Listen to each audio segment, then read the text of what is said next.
자발적으로 공부를 시작했다가 이제 올해 세모녀 죽음도 보고 여러 것들을 보면서 언론을 보는데 사실 저희가 이제는 잘 모르고 있더라고요. 그리고 저희가 뭐 의료, 재정, 연금을 하지만 결국은 익숙한 주제에 활동도 가게 되는 것 같아요. 그래서 획기적으로 우리가 갖고 있는 인식의 틀 자체를 바꿀 필요가 있지 않겠냐. 그러면 좀 집중적으로 공부를 하자 그러고 공부를 하다 보니까 아예 그냥 우리의 방안도 한번 페이퍼로 내보자 이렇게 갔습니다. 우리 토론자로 오셨지만 문지영 선생님도 한번 오셔서 제가 청문회했고요. 저희가 한 20개 정도 질문 준비해서 답하면 질문하면 답하고 그리고 이제 보건사회연구원에 계신 선생님도 모셔서 저희가 또 청문회해서 이 보고서를 만들었습니다. 그래서 한 20여 명의 연구모임이 같이 토론의 결과인데 이제 바로 토론에 들어가죠. 워낙 이 분야 잘 알고 계신 분들입니다. 그래서 이게 축하 자리이긴 하지만 잠시 그걸 잊으시고 세게 얘기해 주시기 바랍니다. 아마 제가 생각하기에는 좀 절박합니다. 이게 기초법 개정이 다 그 2012년 대선 공약이었고 한번 굉장히 획기적으로 바꾸겠다 그랬어요.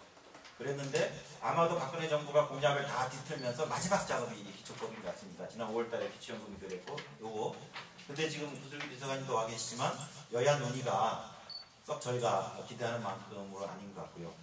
그렇게 되면 이번 개정이 꼭 마무리되더라도 새롭게 획기적으로 기초생활보장제도를 바꾸는 우리의 국제운동이 있어야 되지 않을까 그런 생각을 가지고 있습니다. 그래서 단순하게 보고서에 대한 평뿐만 아니라 이후에 어떤 방식으로 우리 공공구조 혹은 가난한 사람들의 복지운동을 하자는 제안도 해주시길 바랍니다. 첫 번째는 우리 구슬기 비서관님이시고요.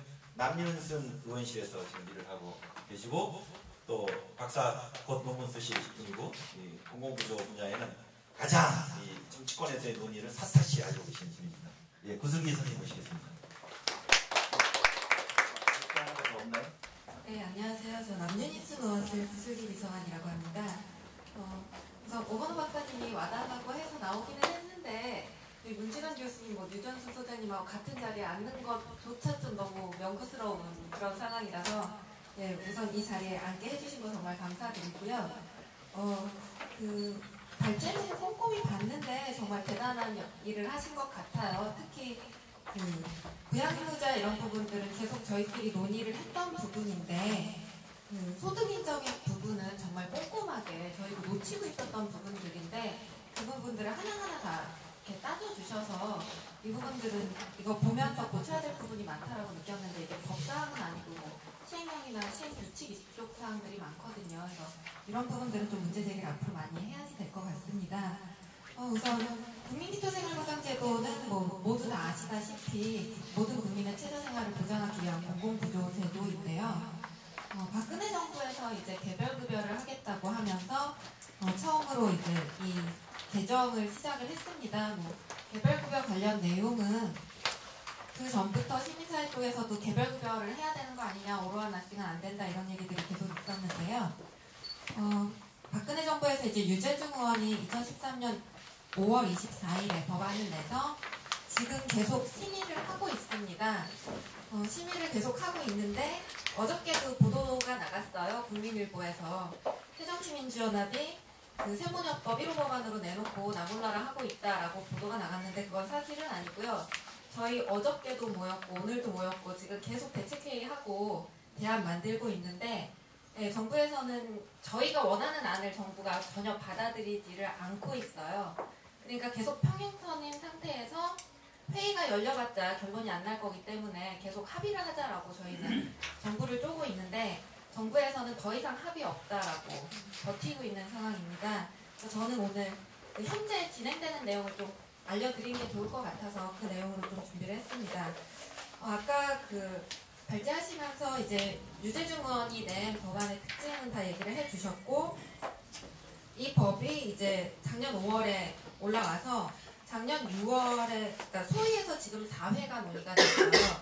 작년 6월에 2번, 2월에 2번 이렇게 됐는데 이게 시기적으로 기초연금하고 이게 맞물려서 돌아갔어요. 그래가지고 그 복지에서 싸움이 기초연금이 먼저 세게 된 다음에 국민기초생활보장제도로 이제 기초연금이 대략 1달러 된 다음에 넘어간 상황이고요. 지금 이제 저희가 가장 많이 싸우고 있는 부분이 부양의무제하고 최저생계비 부분입니다. 이제 소득인정액 같은 부분은 법의 규정사항이 아니기 때문에 법에서 내용이 논의되지 않고 있고요. 부양의무자 제도 같은 경우는 저희 의원실에서는 폐지로 법안을 냈습니다. 저희는 2012년 7월에 법안을 냈고 부양의무자 제도를 폐지를 하고 구상권을 청구하는 내용으로 저희 의원실에서 법안을 냈었고요. 이후에 이제 그 안철수 의원님이 또 법안을 내셨는데 안철수 의원님은 배우자 삭제하는 걸로 내셨습니다. 그래서 지금 부양의무자 제도에 관련해서 이제 쟁점이 되는 것들은 소득 기준을 현실화하는 것, 이거는 정부에서 받아들이겠다라고 하고 있어요. 185%까지 높이겠다라고 하고 있고, 저희가 주장하는 거는 부양비 부과 소득 기준을 185%가지고 안 된다. 중위소득으로 올려라. 근데 정부가 이것도 받을 수 있을 것 같아요. 네. 그리고 부양의무자 범위에서 이제 사위며느리 제외하자, 이 부분도 계속 이슈였는데 이거는 정부에서 죽어도 못 받는다고 버티고 있어요. 이게 1조 4천억 정도가 더 들거든요. 그래서 이거는 못 받겠다라고 하고 있고, 65세 이상 노인인 부양의무자는 부양의무 면제하자. 그러니까 자식이 저소득인데 자식의 부양의무자로 노인이 되는 경우, 이거는 이제 한 5천억 정도 되는데 이거는 정부에서 왔다 갔다 하고 있어요. 그리고 중증장애인 그 부양의무도 마찬가지고요. 그래서 지금 이제 정부에서 오케이를 한 부분은 소득 기준을 현실화하는 부분은 오케이가 된 거고, 부양의무자 범위를 좀 축소를 하겠다는 건 이제 그쪽에서도 하겠다라고 동의를 하는데, 그쪽에서는 이제 노노케어, 그러니까 노인이 노인을 부양하는 경우, 아니면 노인이 장애인을 부양하는 경우, 장애인이 장애인을 부양하는 경우, 이러면 2천억 원이 들더라고요. 이 경우만 지금 풀어줄 수도 있다. 주겠다도 아니에요. 나머지는 저희가 계속 협상을 해야 되는 과정이거든요. 그래서 저희 당에서 주장하는 거는 교육급여 부양의무자를 완전 폐지해라. 그리고 부양의무자 판정 기준을 중위소득하고 피부양제 최저생계비 이상으로 설정을 해라.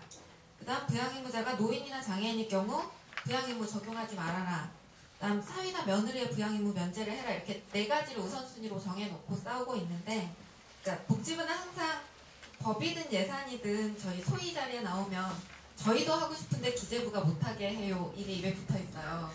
그래서 근데 이 지금 부양의무자 제도 또한 그런 내용이 있는 거고요. 그래서 이제 이 부분은 대충 어느 정도는 합의가 됐다. 뭐 100%는 얻지 못해도 폐지는 불가능한 것 같고요. 현재 상황에서는 폐지는 어렵다 해도 일정 부분 조금 늘어날 수는 있을 것 같다. 이건 어느 정도 가시적인 성과가 보일 것 같다라는 입장인데, 문제는 최저생계비입니다. 이 최저생계비는 권리성 개념이잖아요. 절대빈곤선이고. 근데 정부에서 낸 법에서는 최저보장 수준으로 바꿔놨어요. 이건 상대빈곤선이고 급여별로 다 제각각 책정이 돼요. 생계급여 30%, 의료급여 40%, 주교급여 43%, 교육급여 50% 이렇게 급여별로 다 기준선이 달라지죠. 그래서 법에 이제 급여의 종류별로 공표하는 급여의 금액이나 보장 수준이 최저 보장 수준이다라고 명기가 되어 있습니다. 이 경우에 이제 우리나라에서 이 선 이하는 가난한 사람이다라고 했던 그 기준선이 사라져 버리는 거예요. 각 급여별로 기준선이 새로 생기는 거죠. 항상 이번 박근혜 정부 들어서 하는 행태가 본인들이 제도 시행 시점을 미리 못 박아놔요. 법이나 예산이, 그러니까 예산은 자기들이 편성을 해오고 법이 통과되기 전에 제도 시행 시점을 못 박아놓고 저희를 압박을 해요. 기초연금도 그래서 막판에 5월달에 통과가 됐던 거고, 기초생포도 마찬가지였습니다. 원래대로면 10월달부터 시행이 됐어야 돼요. 그래서 작년에, 그러니까 올해 예산을 편성할 때 복지부에서 그 시스템 개발비를 편성을 해놨어요. 시스템을 해야지 이제 개별급여로 가면 현재 전산 시스템으로 안 되잖아요. 그래서 시스템 개발비를 해놨는데 이거를 법이 통과가 안 되니까 못 쓰는 거죠. 이 예산 불용될 거예요. 아마 지금까지 법이 안 됐으니까. 근데 분명히 예산을 통과시킬 때 법이 통과돼야지 이 예산을 쓸 수 있다라고 명기를 해놨는데, 최저소득 보장 인정할 수 없다. 최저생계비 어떤 식으로든 넣어라. 근데 이제 복지부가 안 되는 이유를 4가지를 어제 와서 설명을 했습니다. 첫 번째, 이제 최저생계비가 안 되는 이유를 설명을 한 게, 현재 최저보장 수준은 지금 그 모든 급여 각각의 수준이라고 했잖아요. 하나의 선이 아니고. 그래서 만약에 지금 생계급여가 중위소득의 30%인데 최저생계비가 중위소득의 30%가 될 경우 다른 급여 같은 경우 뭐 의료나 주거나 교육급여 같은 경우는 최저생계비의 120, 150 이런 식으로 다른 기준선이 생긴다는 거죠. 근데 지금 법에 이제 맨 처음에 정부는 그 최저생계비, 그러니까 그 생계급여의 수준도 법에 명기를 안 하려고 했어요. 뭐 중위소득의 30%라든지 40%라든지 이런 부분을 명기를 못 하겠다고 버티다가 이거는 명기를 하겠다고 다시 최근에 방향을 전환을 했습니다. 근데 저희가 최저보장 수준을 빼고 최저생계비로 다시 교체를 할 경우 법 내용이 다 바뀌어야 된다는 거예요. 그러니까 최저보장 수준이라는 걸 넣은 전제보 중위소득의 30, 40, 43, 50을 법에 명기하겠다라고 복지부에서 잠정적인 합의를 한 상태인데 이게 최저생계비가 되면 이 30, 40 이게 다 틀어진다는 거죠. 그들의 입장에서는. 그래서 이게 안 된다라는 게 첫 번째 입장이고요. 그러면서 저희 보고 법안 내라 그러더라고요. 그렇게 하고 싶으면. 그러니까 절대 안 되니 니네 하고 싶으면 해봐라 약간 이런 뉘앙스를 좀 받아들여졌는데 그리고 두 번째는 이제 최저생계비가 기준인 복지제도들이 굉장히 많아요. 근데 이 복지제도들이 이제 최저생계비가 사라지게 되면 다 기준선을 새로 만들어야지 되는 거잖아요. 그래서 그럼 그거 어떻게 할 거냐 이랬더니 정부에서는 1년 안에 이 모든 제도에 맞는 기준선을 새로 다 만들겠다 이러고 있어요. 그러니까 그 전에 최저생계비라는 거 하나로 다 하던 거를 자기네들이 다 만들 수 있대요. 그 제도마다 알맞는 걸로. 그래서 1년의 시간을 주면 다 만들 수 있기 때문에 그렇게 하면 된대요.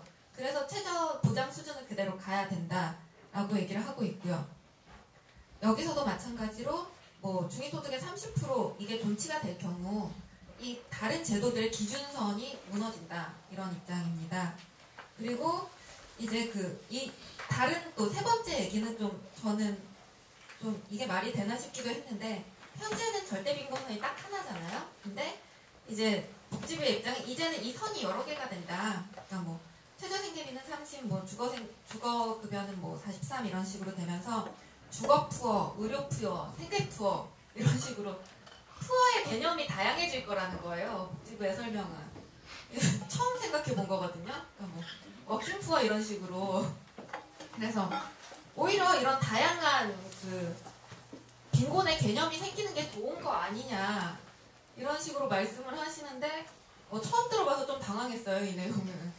그래도 그럼에도 불구하고 절대빈곤선은 필요하다라고 저희는 주장을 했고 그리고 마지막으로 얘기를 한 게 제도의 정합성이 떨어진다는 거였습니다. 그러니까 최저생계비가 지금 같은 경우는 이제 전물량 방식으로 계측을 해서 들어가는데 상대 방식으로 들어갈 경우 만약에 중위소득의 30% 이런 식으로 들어가게 되면 이게 왜 그렇게 되는지 누가 물었을 때 대답을 할 수 없다.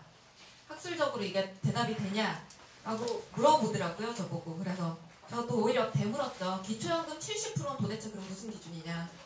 기초연금 70%도 어디에도 학술적 근거 없이 정치적인 합의에 의해서 70%가 된 건데 뭐 그런 70%의 기준에 대해서 지금 정부 설명하지 못하면서 최저생계비가 중위소득의 몇 프로가 되는 거에 대한 정합성이 떨어지기 때문에 안 된다. 근데 정합성을 지키고 싶으면 중위소득의 50% 해주면 돼요. 국제적으로 쓰이는. 근데 그렇게까지 할 생각은 없기 때문에 이런 상황이 나타나는 것 같고 또 전문가들이 동의하지 않는다라고 하더라고요. 그래서 전문가들 누구냐 이름을 대봐라. 문진영 교수님이냐 뭐 허성 교수님이냐 이렇게 이름을 저도 실명을 막 거론하면서 도대체 누가 이걸 반대를 하냐 막 이랬더니 노대면 박사님이 반대를 한대요. 노대면 박사님이 이 안을 만드셨죠. 보사연에서. 근데 노대면 박사님 당연히 반대하시겠죠. 국책연구기관에 계시고 처음 틀을 짜신 분인데 틀이 틀어지는 거 당연히 싫어하시겠죠. 근데 다른 분들 이름은 못 대시고 노대면 박사님 이름 한 분만 대시더라고요. 그러면서 전문가들이 동의하지 않기 때문에 안 된다 이렇게 얘기를 했습니다. 그래서 지금 이 법이 빠르면은 10일 날, 늦으면은 그 다음 주에 올라갈 예정이에요. 근데 복지부에서는 이 최저보장 수준을 넣는 거를 전제로 해서 중위소득 30, 40까지 법에 받기로 기재부랑 협상을 했다. 기재부에서 그거 절대 안 되는 건데 우리가 하도 쪼르니까 그거 오케이 해줬다. 근데 이게 최저보장 수준이었기 때문에 해준 거지 최저생계비면 안 해줄 거다. 그러면 법안 다시 원상복귀 된다. 이 제도 안 되는데 그거 책임질 수 있냐 이렇게 반문을 하고 있는 거예요, 정부 측에서. 그러니까 결국은 자기들은 더 이상 타협할 수는 없다는 거예요. 그 중위소득 받는 것까지가 자기들의 역할이다 보는 것 같고, 저희 쪽에서는 그거보다 더 나은 진전을 최대한 더 얻어내기 위해서 계속 협상을 하고 있고, 참여연대 쪽에서는 그럼에도 불구하고 최저생계비는 존재해야 된다라는 결론이 났고, 최저보장 수준을 최저생계비로 바꿀 수 없으면 최저생계비 비슷한 내용을 따로 한 조항을 만들어서 넣어야 되는 거 아니냐라는 생각을 하고 있습니다. 최대한 저희는 이번에는 제발 좀 통과를 시키고는 싶은데, 이 통과가 정말 계약이 안 되고 개선이 되는지는 잘 모르겠어요. 지금 상황으로는.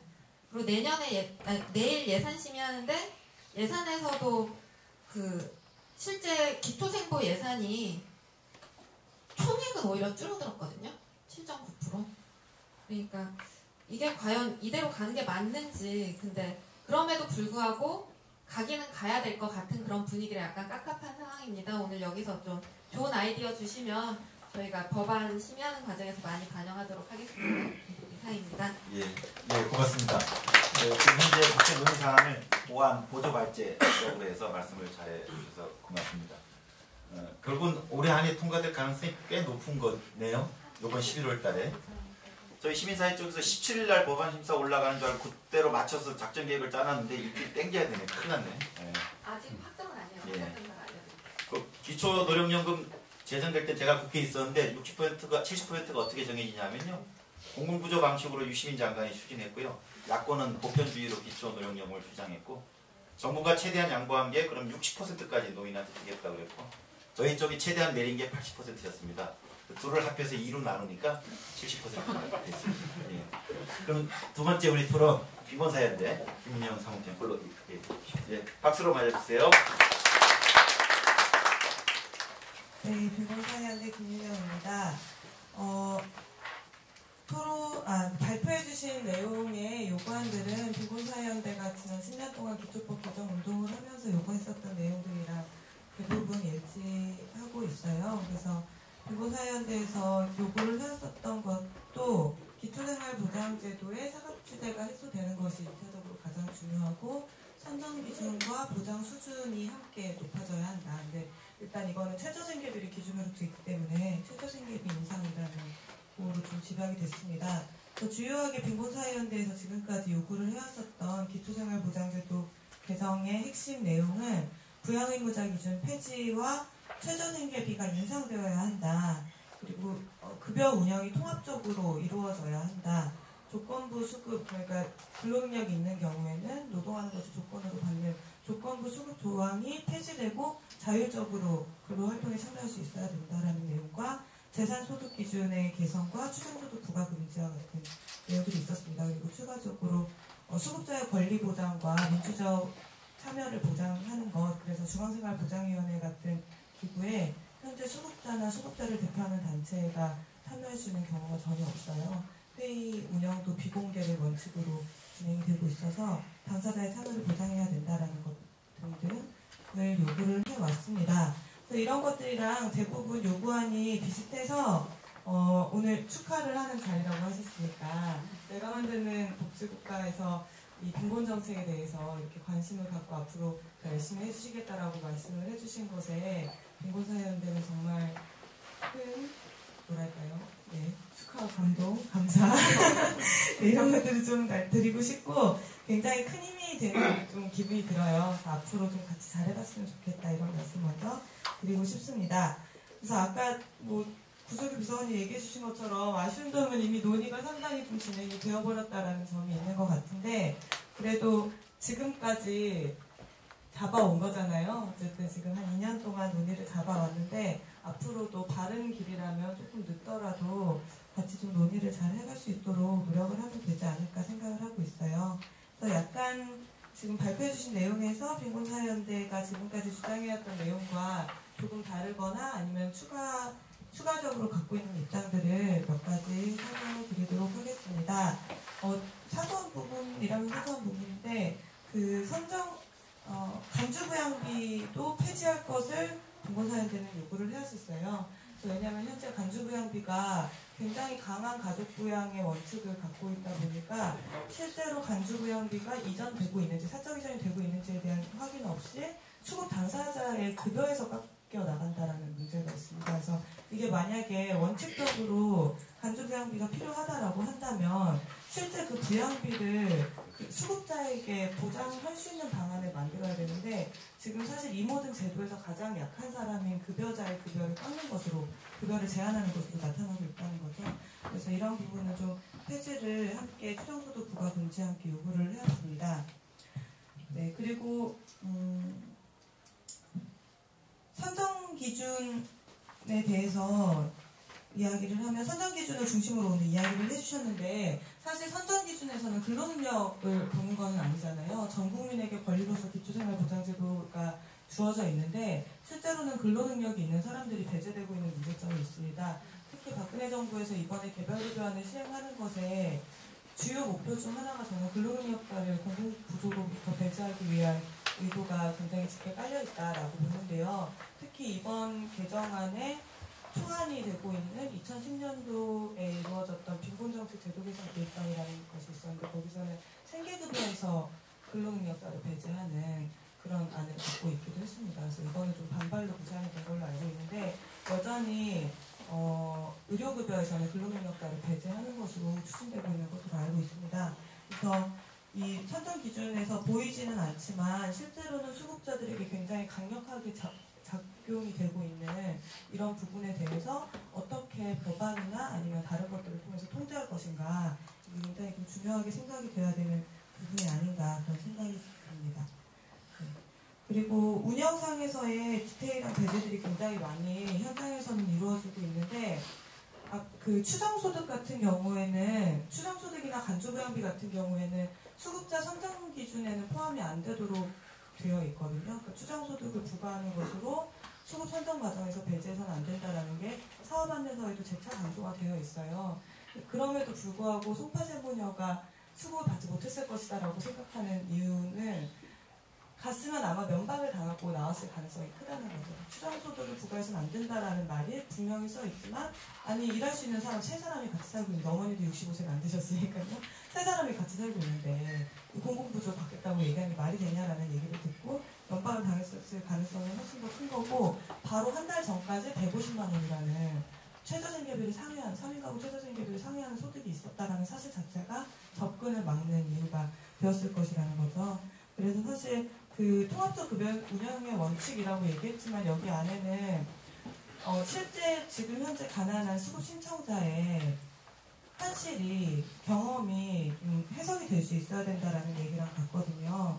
예를 들어서 얼마 전에 동대문에서 국밥값 10만 원 남기고 돌아가신 할아버지 기억하실 거예요. 근데 이분 같은 경우에는 2010년도부터 수급자로 생활하셨다고 하더라고요. 그래서 자활사업을 쭉 생활하시다가 일반 수급자가 되어서 최근까지 지내시다가 3개월 전에 어머니가 돌아가시고 이제 얼마 전에 스스로 목숨을 끊으셨는데, 이분 같은 경우에는 그 LH공사에서 진행하는 독거노인에 대한 대출을 받아서 5,700만 원의 대출을 받고 300만 원의 본인의 이제 자산을 합쳐서 6천만 원짜리 전셋집에서 살고 있었다고 합니다. 근데 이분이 집주인이 바뀌면서 집을 철거를 하게 돼서 퇴거 조치를 받았는데, 퇴거 조치가 있다라는 것을 당연히 지자체에서도, 그리고 대출금을 다시 돌려줘야 되니까 공사에서도 알고 있었죠. 근데 이분은 기초생활 수급자니까 주거급여자인 거잖아요. 주거급여 수급자인 거잖아요. 근데 퇴거 과정에서 아무런 이전 계획이나 어디로 이사할 것인지 이주 계획을 전혀 세우지 못하고 있는 것을 아무도 관리하지 않았다는 거죠. 그래서 집 퇴거 명령이 있는 그 당일날 스스로 목숨을 끊는 일이 발생을 했었는데, 통합적인 급여의 운영의 원칙이 지켜지지 않는다면 수급자들에게 굉장히 다양한 사건들이 발생한다는 것은 여러 방면에서 보이고 있는 것 같아요. 그 근로능력 평가가 국민연금공단으로 2012년 12월 달부터 사업이 이관이 됐는데, 이관된 이후로 이의 신청이 거의 받아들여지지 않고 있습니다. 이의 신청을 하려고 하면 새로운 자료가 없으면 이의 신청 받아들이지 않겠다라고 거부가 되고 있는 실정이고, 신청을 하거나 아니면 본인이 왜 근로능력이 있음으로 표시가 되었는지에 대해서 정보공개 청구를 하면 비공개 처리를 합니다. 영국법에서는. 이 비공개 처리의 이유는 그러니까 수급자의 알 권리는 분명히 기초생활보장법상에 존재하는데 본인의 급여가 어떻게 되는지에 대해서 존재를 하고 불리하게 변경될 수 없다라는 항목도 있는데 비공개 처리하는 이유는 본인들의 행정상의 운영 원칙 때문에 그렇다는 거예요. 그 원칙이 뭐냐라고 해서 그것을 봤더니 그 원활한 업무 수행을 방해하기 때문이라고 합니다. 효율적인 업무 수행을 방해하고 너무 사소한 이게 시비가 많이 있을 수 있기 때문에 이것을 비공개한다라고 이야기를 하더라고요. 그럼 사실상 아까 많이 이야기해 주셨던 법의 취지 이런 것들이랑 완전히 배반이 되는 일들이 현장에서 너무 많이 벌어지고 있는 것 같아요. 이것을 어떻게 법에서 강제할까에 대해서 함께 이야기가 되는 것이 좀 법안을 구성하는 데는 추가적으로 중요하겠다 이렇게 생각이 듭니다. 네, 그리고 그 기초생활보장법이 그럼 어떻게 바뀌어야 하는가에 대한 빈곤사연대의 주장에 대해서도 간단하게 소개를 해드리려고 합니다. 빈곤사연대에서도 개별급여 시행을 계속 주장을 해왔었는데요. 근데 그게 어떤 개별급여냐가 중요하겠죠.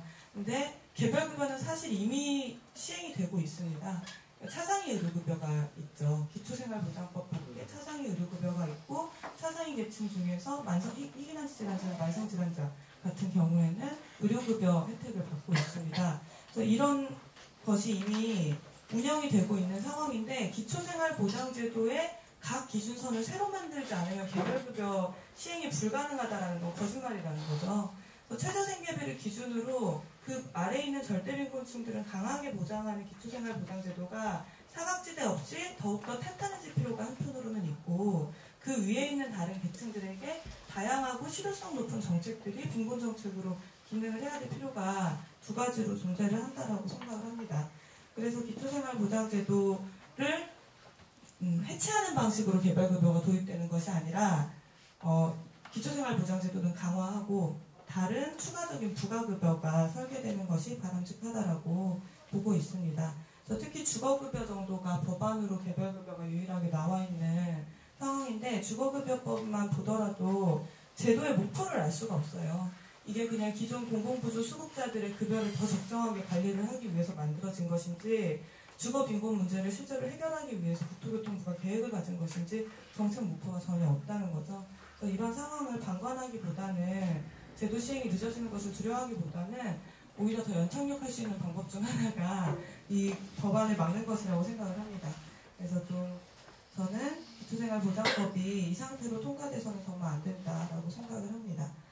네, 그래서 기초생활보장법 개정안을 지금 계속 요구를 해왔었는데 사실 많이 뭐 변화하거나 그러지는 않았지만 그래도 약한 사람들의 드러나지 않는 목소리들을 여기 계신 이런 많은 분들이 옆에서 지켜보고 지지를 해오셨기 때문에 유지 존속되거나 아니면 조금씩 더 나아지는 면들이 있었다고 생각이 들어요. 그래서 앞으로도 기초생활보장제도를 제도로 만들기 위해서는 이것을 바꾸기 위한 힘이 더 많은 운동으로 진행이 돼야 된다는 생각이 들고요. 기초생활보장법 개정안이 작년 5월 달에 발의가 됐는데 이거를 막기 위해서 2년 동안 정말 열심히 노력을 했습니다. 아무도 모르실지 모르겠지만 저희가 작년에 12월 달에 34일간 천막농성도 여의도에서 진행을 했었거든요.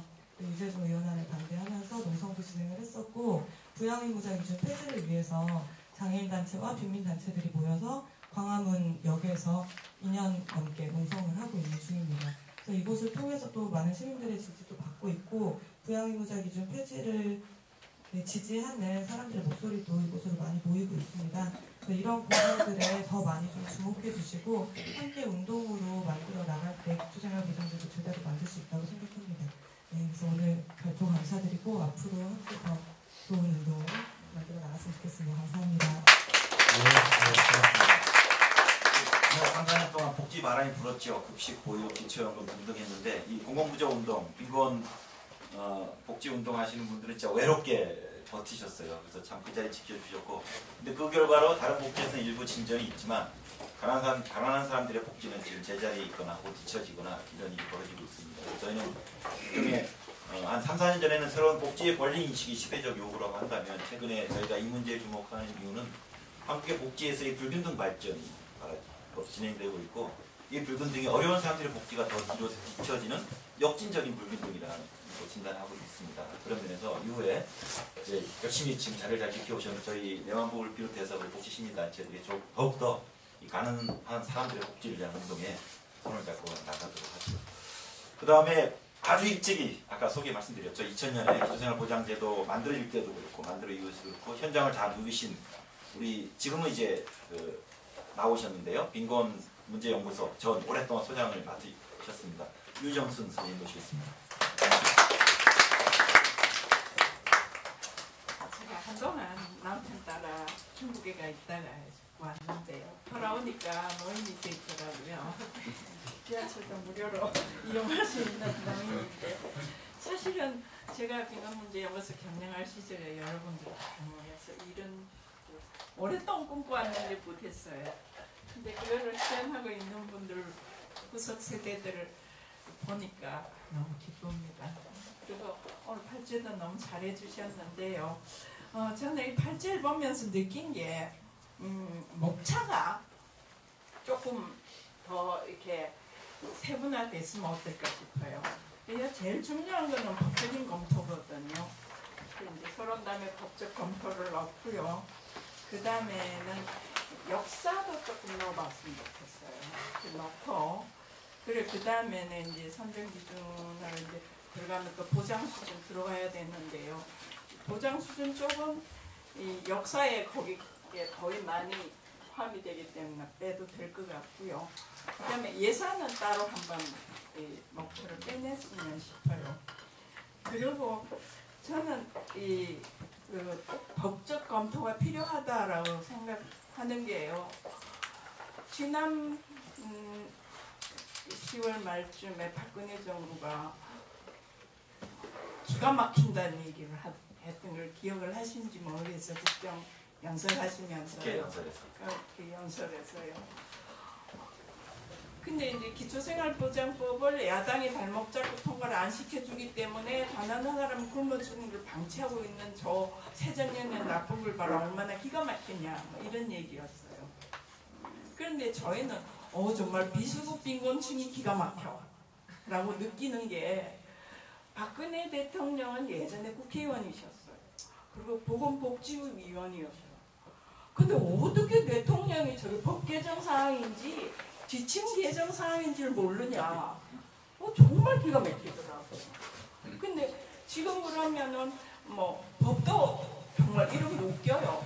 새정년이 뭐 지난번 선거 때도 뭐 세모녀법 해가지고 정치적으로 이렇게 이미지 만들었고 지금도 너무너무 막 박 대통령이 머리가 좋다고 생각하는 게 예전에도 보편적 복지를 우리가 부르짖으니까 자기가 보편적 복지 하겠다고 말만 하고 갔잖아요. 그랬는데 이번에도 세모녀법이라고 불러요. 이 법을 그래놓고 이 세모녀법이 새정년에서 이 발목 잡고 있어 안 된다는데 그거 법 개정 사항 아니거든요. 예산 없어서도 아니거든요. 지금 예산 많이 남아 있어요. 이번에 국민연금 중에 기초노령연금을 국민연금에서 준 만큼 기초생활보장에서 빼고 줘요. 돈 많이 남았거든요. 그리고 좀 따지고 보면 예산에서 또 얘기를 하긴 예산 돈이 남을 부분이 많아요.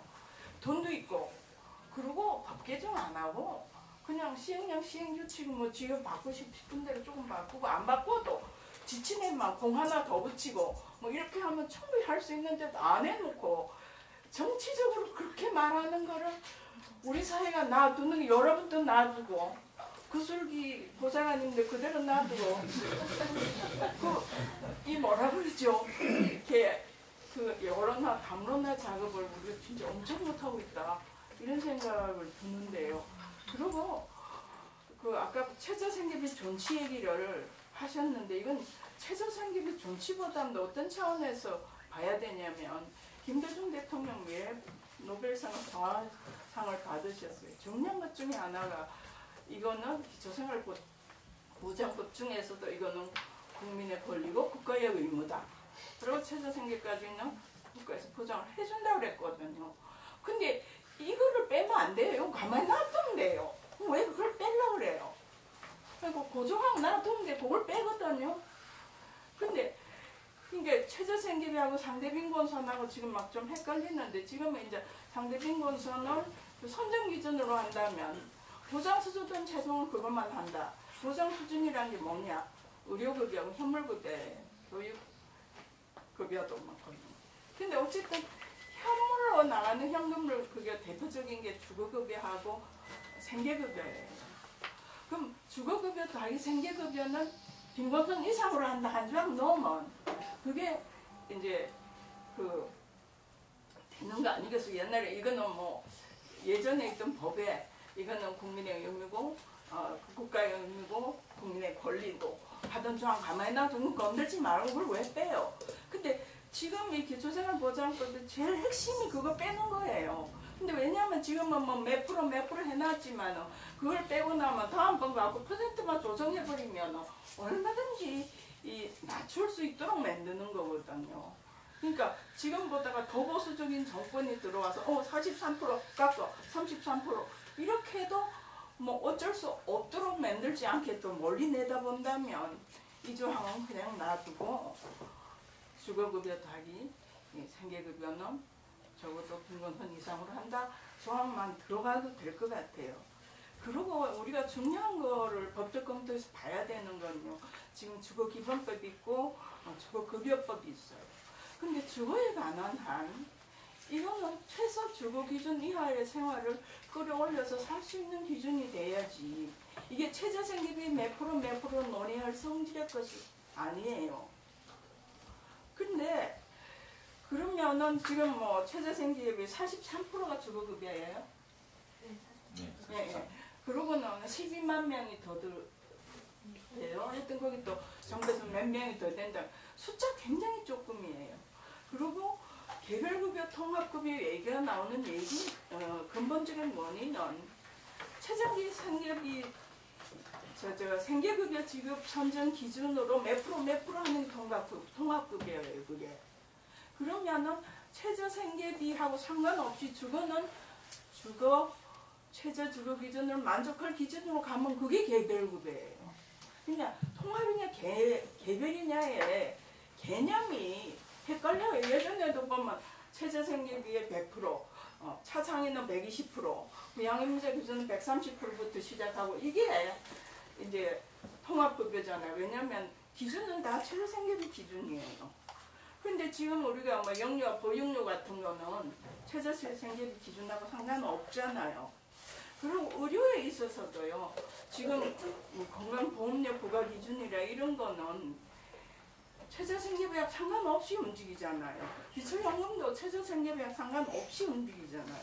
그런데 유독 뭐 의료급여는 최저생계비 몇 프로 이렇게 최저생계비 연결 지어놓으면 부양의무자가 그냥 따라가고 재산에 소득 한세 넘기지도 않는 것도 그냥 따라가요.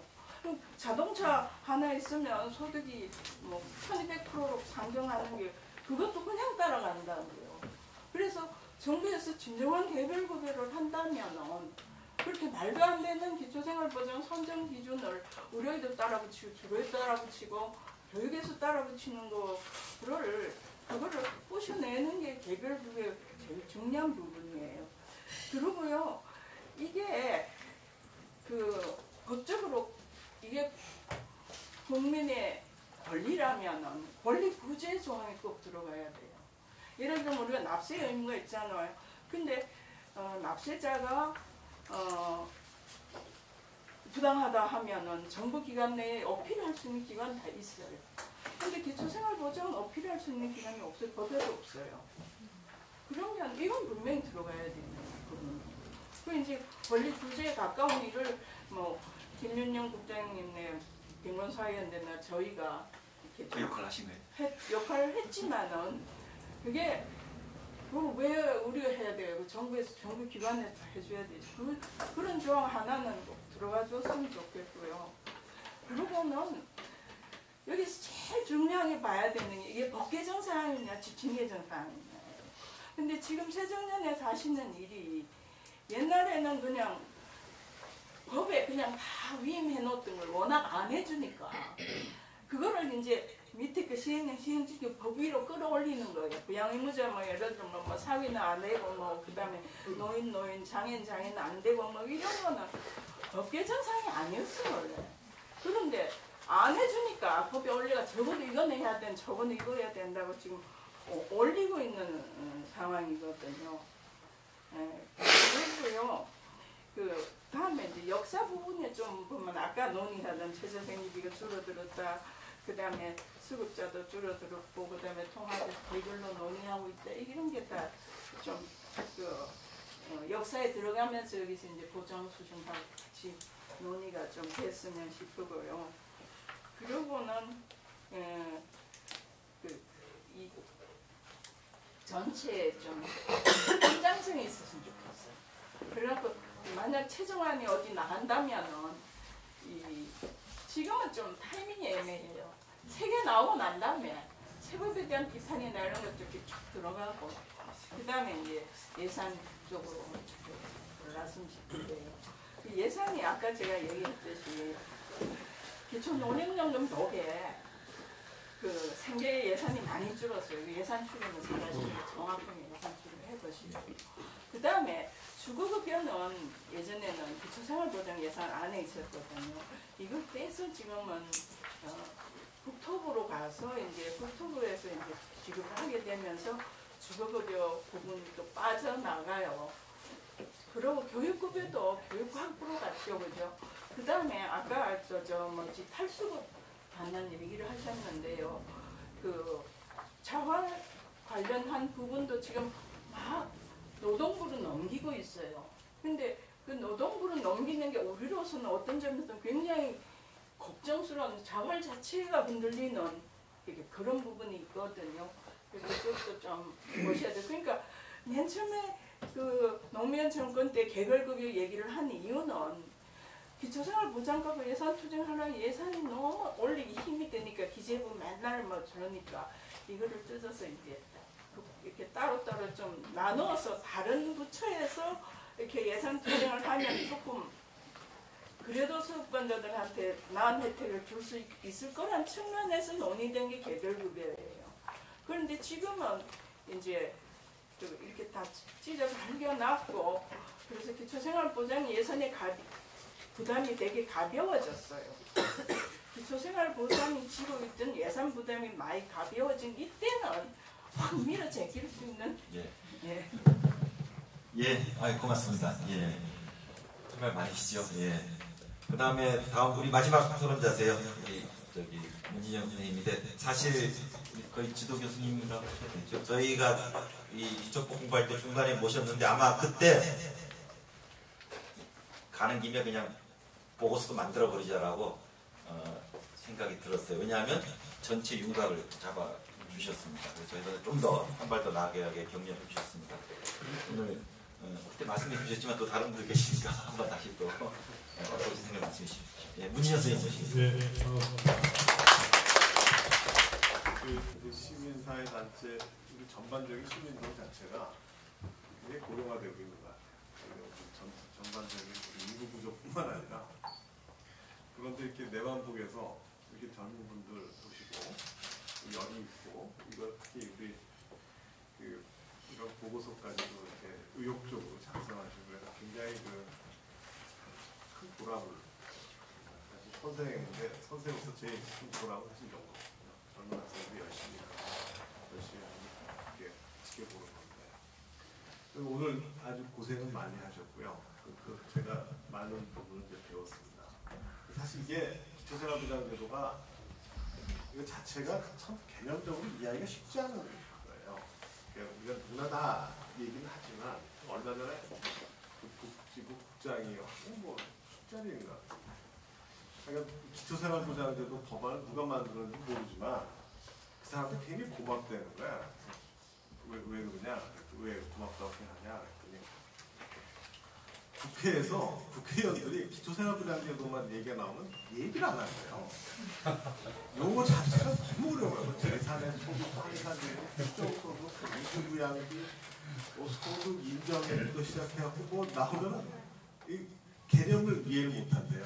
그래서 참 자기가 기초생활부장제도라는 얘기가 나오면 국회의원들이 뭘 좀 알아야 신랄하게 비판할 때 비판하는데 의원들이 잘 모르기 때문에 그냥 넘어가는 경우가 많다고 그래요. 특히 이제 저쪽. 그렇죠.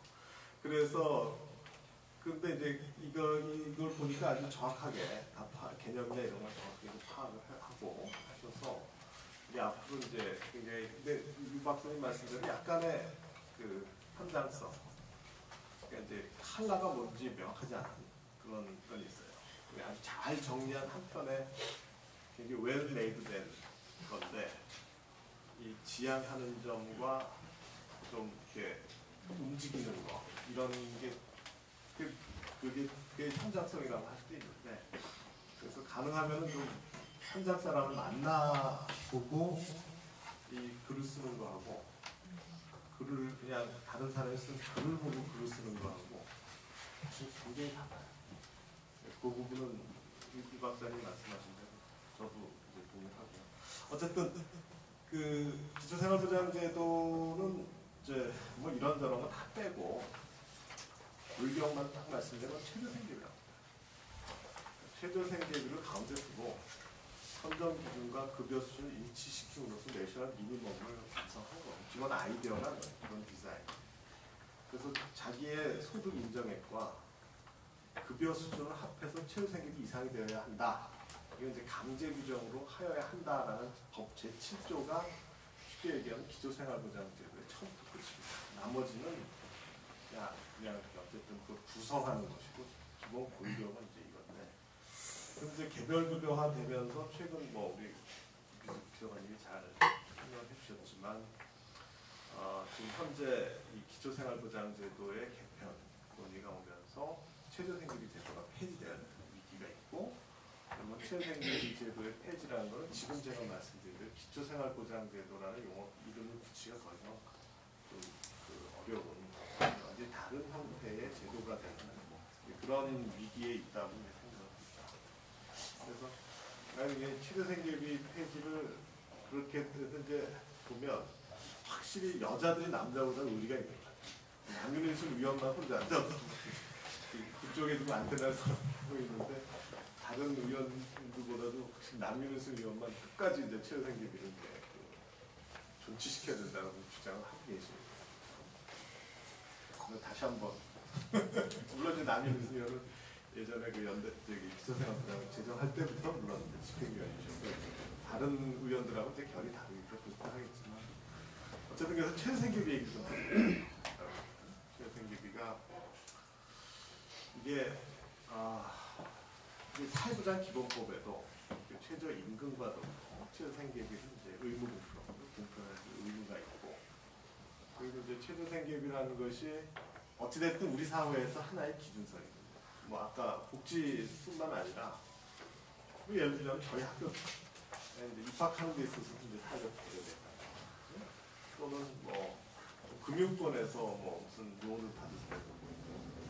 심지어 무슨 영화관에 갈 때도 이게 사실은 복지부가 뭐 1년 안에 다 마련하겠다고 그러는데 근데 복지 영역에서뿐만 그런데 아마 우리가 지금 생각하는 것 이상으로 최저생계가 이제 15년 동안 우리 사회 하나의 기준선이 되어 있거든요. 기준선을 일거에 폐지하겠다. 이거는 글쎄 물론 그럴 만한 행정적인 능력과 뭐 그런 경우도 있으면 모르겠지만 저는 그럴 것 같지 않은데 더 나아가서는 우리 사회에서 기초생활보장 수급자 우리가 관리하고 우리가 보호해야 될 그 기초생활 수급자의 성격이 다릅니다. 우리가 어떻게 성격을 다시 규정할 것이냐. 사실 이 문제거든요. 그러니까 이것은 굉장히 어떻게 보면 우리 사회의 전반적인 어떤 도덕적 토대와 철학적인 기반 속에서 이게 나와야, 이 논쟁이 나와야 되는데, 그냥 예산을 좀 줄 수 있다, 사람을 더 뭐 할 수 있다, 뭐 이런 식으로 이 얘기가 되기 때문에 이게 자꾸 이제 헛바퀴 돌듯이 이렇게 이제 되고 있는 것입니다. 그래서 어떻게 보면 최저생계를 쉽게 해서 만약에 어느 날 갑자기 정부가 최저임금 제도를 폐지하고 각 산업 부문별 기초임금으로 바꾸겠다라고 한다고 칩시다. 그럼 노동계가 난리가 나겠죠. 뭐 전국 파업이 일어날 거예요. 근데 똑같은 일이 벌어지고 있는데 이쪽에서는 아무런 움직임이 없다. 물론 이제 우리 6페이지 김건희한테 내만 보고서 우리가 하지만 너무 중요합니다. 그 이유가 뭐냐? 그러니까 노동자들은 어떤 단일 대우 속에서 단일한 어떤 경제적 이익 속에서 존재 양식이 같은 존재 양식과 같은 건데 빈민은 이게 이제 조직화되지가 않아요. 대변하는 사람도 없고 국회의원도 사실 예를 들어서 최저임금 없애겠다고 나서는 국회의원은 다음번에 당선되는 못될 거예요. 어떤 식으로. 근데 최저임금을 폐지하자는 건 너무 자연스럽게 얘기해요. 그래서 이것을 너무 쉽게 이렇게 하는 게 아닌가 이런 생각이 듭니다. 그래서 우리가 내가 만드는 복지국가이기 때문에 내가 얘기하는 복지국가 아니죠. 내가 만드는 복지국가. 그래서 얘기와 우리가 토론은 물론 기초를 해야 되겠지만 어떻게 만들까? 어떻게 이제 만들까? 또는 우리가 지금의 우리가 있는 이 복지국가를 어떻게 우리가 유지할까? 이것이 굉장히 중요한 것 같습니다. 그래서